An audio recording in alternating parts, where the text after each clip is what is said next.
नमस्कार, आप देख रहे हैं इंडिया न्यूज। आपके साथ मैं अभिषेक पांडे। बुलेटिन की शुरुआत रुख करेंगे देश प्रदेश की खबरों का फटाफट अंदाज में।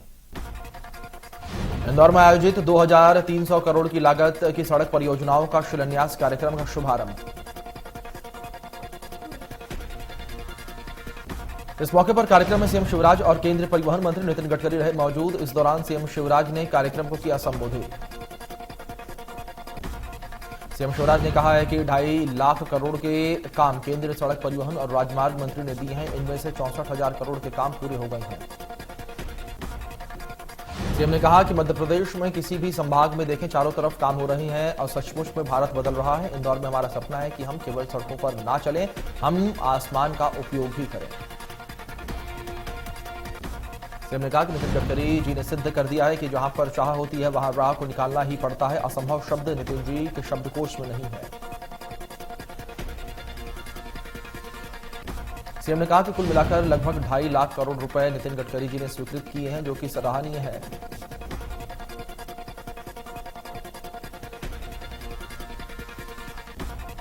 मध्य प्रदेश में सीएम शिवराज के कर्मचारियों का तोहफा, महंगाई भत्ता बढ़ाने का ऐलान। अब महंगाई भत्ता 31% से बढ़ाकर 34% किए जाने का फैसला। सीएम ने अगस्त महीने से मिला केंद्र के बराबर राज्य के कर्मचारियों को महंगाई भत्ता, कर्मचारियों में खुशी की लहर।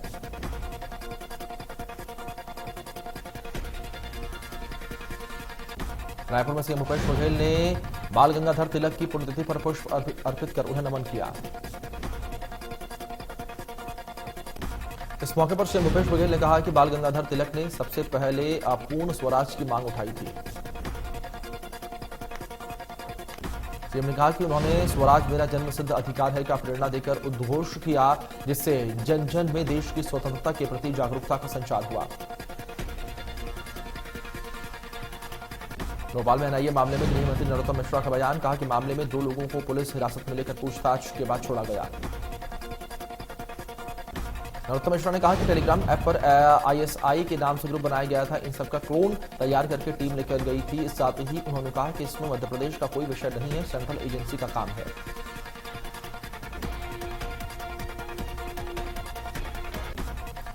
आईएस मॉड्यूल के खिलाफ एनआईए ने देश के 6 राज्यों में छापेमारी की है। मध्य प्रदेश के भोपाल, रायसेन, गुजरात, अहमदाबाद, बिहार, कर्नाटक, महाराष्ट्र और उत्तर प्रदेश में आईएस की गतिविधियों से संबंधित मामले में संदिग्धों के परिसरों में छापेमारी की गई। बता दें कि रायसेन जिले के सिलवानी में वार्ड नंबर 12 नूरपुरा में एनआईए ने जुबैर मंसूरी के घर पर छापा मार कर कार्रवाई की है, जहां पर एनआईए की टीम ने करीब 4 घंटे तक जांच पड़ताल की।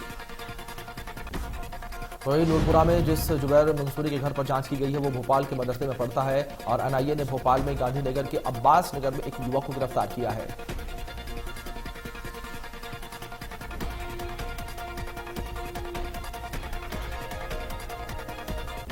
विवादों में घिरी यूट्यूब चैनल की गायिका फरमानी नाज। कांवड़ मेले में हर हर शंभू का गाना किया अपलोड। देवबंद के कुछ मौलाना ने किया विरोध। मुजफ्फरनगर के रतनपुरी थाना क्षेत्र स्थित मोहम्मदपुर में माफी गांव की रहने वाली फरमानी नाज।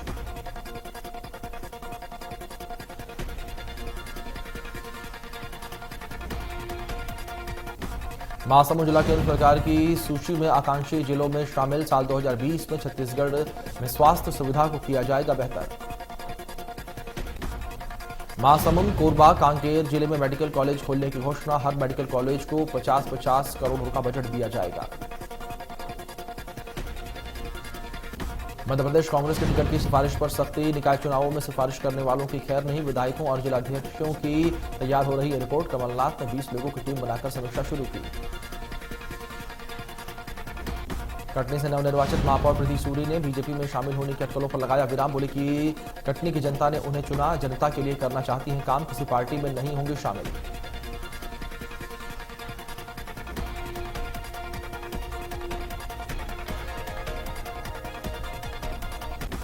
मध्य प्रदेश में 27% ओबीसी आरक्षण मामले पर हाईकोर्ट में फाइनल हियरिंग। मामले में आज से रोजाना दोपहर 3:30 बजे से 4 बजे तक होगी सुनवाई।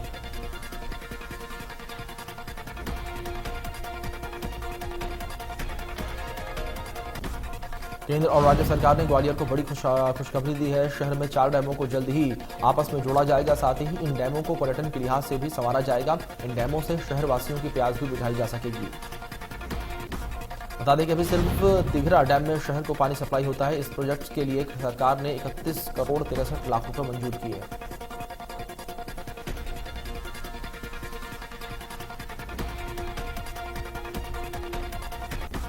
भिंड में जिला अस्पताल में मरीजों का प्रदर्शन, डॉक्टर की लापरवाही का लगाया आरोप। डॉक्टरों ने समय पर नहीं आने से नाराज हुए मरीज, कलेक्टर से की शिकायत। पुलवामा में नेशनल ग्रीन ट्रिब्यूनल के प्रतिबंध का कोई असर नहीं है। यह मामला हसदेव नदी का है, जहां पर कई क्षेत्रों में धड़ल्ले से हो रही है चोरी। सूचना पर पुलिस ने 7 ट्रैक्टर किए जब्त, आरोपी गिरफ्त से बाहर। वहीं लावारिस हालत में वाहन मिलने का मामला, आईपीसी की धारा 102 के तहत केस दर्ज। 15 अक्टूबर तक एनजीटी ने रेत खनन और परिवहन पर लगाई है रोक।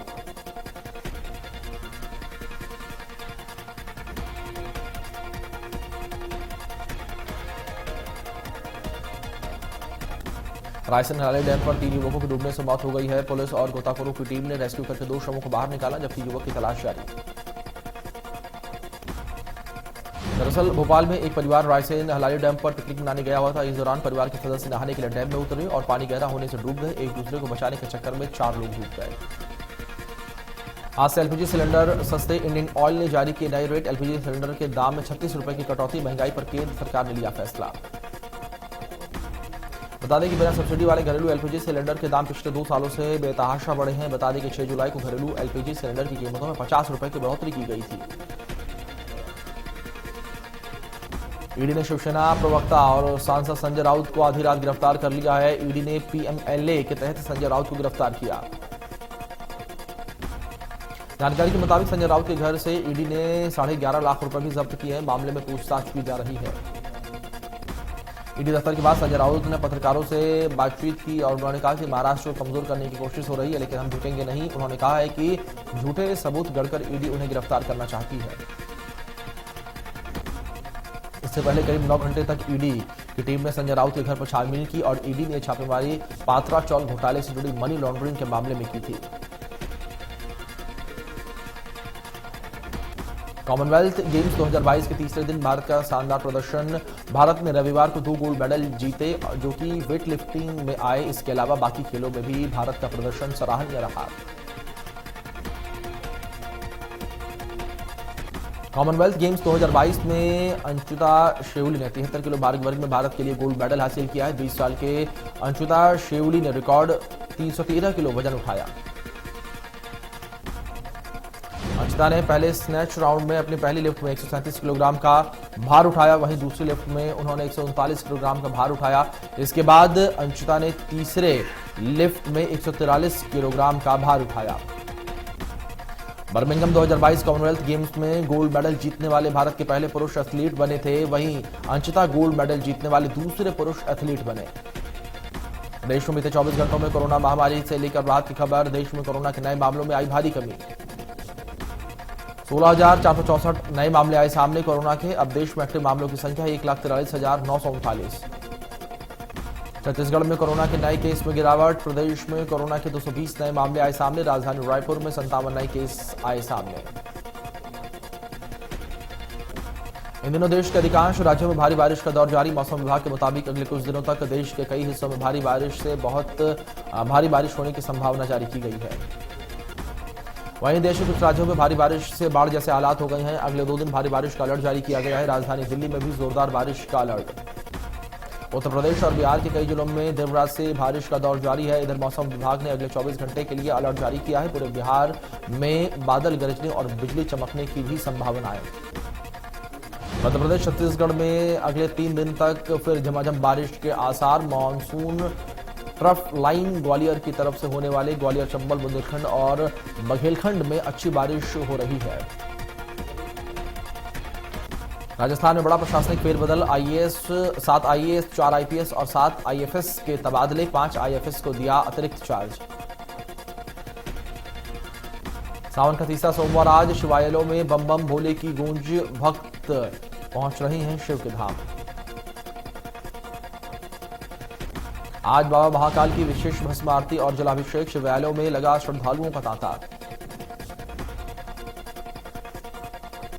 साउथ सुपरस्टार विजय देवरकोंडा इन दिनों अपनी अपकमिंग फिल्म लाइगर को प्रमोशन में बिजी चल रही हैं। इस फिल्म के जरिए एक्टर बॉलीवुड में डेब्यू करने जा रहे हैं। विजय देवरकोंडा के साथ इस फिल्म में अनन्या पांडे भी लीड रोल में नजर आई थी। मुंबई पुलिस ने बॉलीवुड अभिनेता सलमान खान को हथियार रखने का लाइसेंस दे दिया है। सलमान को मिला हथियार रखने का लाइसेंस। बता दें कि कुछ दिनों पहले कथित तौर पर लॉरेंस बिश्नोई गैंग ने अभिनेता सलमान खान को मूसेवाला जैसा हाल कर देने की धमकी दी थी, जिसके बाद से सलमान खान सतर्क हो गए।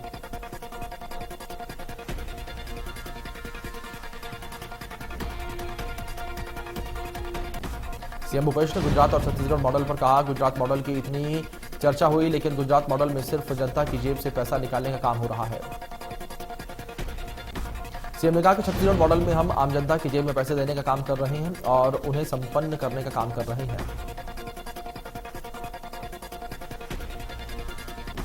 वहीं सीएम ने संजय राउत की गिरफ्तारी पर कहा है कि केंद्र के खिलाफ जो बोलेंगे उनके खिलाफ कार्रवाई होगी। सभी उदाहरण देख लीजिए, 8 साल में विपक्षियों को ही टारगेट किया गया है।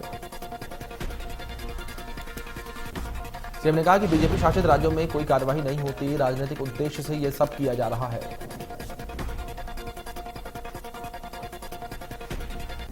उज्जैन में तेज रफ्तार बस पलट गई, 1 दर्जन से ज्यादा यात्री घायल हो गए। उज्जैन से जीरापुर जा रही थी बस।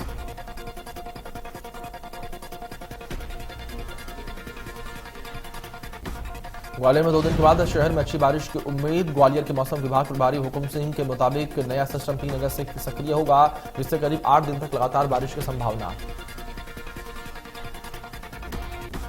कोरबा जिले के SECL क्षेत्र में साफ सफाई को लेकर जब से ग्लोबल टेंडर हुए हैं, तब से सफाई का स्तर बहुत नीचे चला गया है। करोड़ों के टेंडर में काम केवल कागजों में ही हो रहा है। कॉलोनियों की हालत यह है कि एक घर का कचरा निकालकर अब दूसरे घरों में जो है घुसाने लगा गया है, जिसको लेकर लोगों को भी भारी परेशानियों का सामना करना पड़ रहा है। भोपाल में सैम ग्लोबल यूनिवर्सिटी में हंगामा। BSc एग्रीकल्चर सेकंड सेमेस्टर की परीक्षा में बवाल। मैनेजमेंट ने छात्रों को परीक्षा केंद्र से निकाला। फीस जमा न करने पर छात्रों को परीक्षा से निकाला गया। स्कॉलरशिप का वादा कर किए गए थे एडमिशन, बिना नोटिस परीक्षा के पहले मांगी जा रही पूरे साल की फीस। बालाघाट में सड़क हादसा। रामपयाली थाना क्षेत्र में कोथुरना गांव में स्कूल जा रही छात्रा को ईंट से भरे ट्रैक्टर ट्रॉली ने अपनी चपेट में लिया। हालांकि हादसा में छात्रा की मौके पर ही मौत हो गई है। फिलहाल पुलिस ने मामला दर्ज करके जांच पड़ताल शुरू कर दी।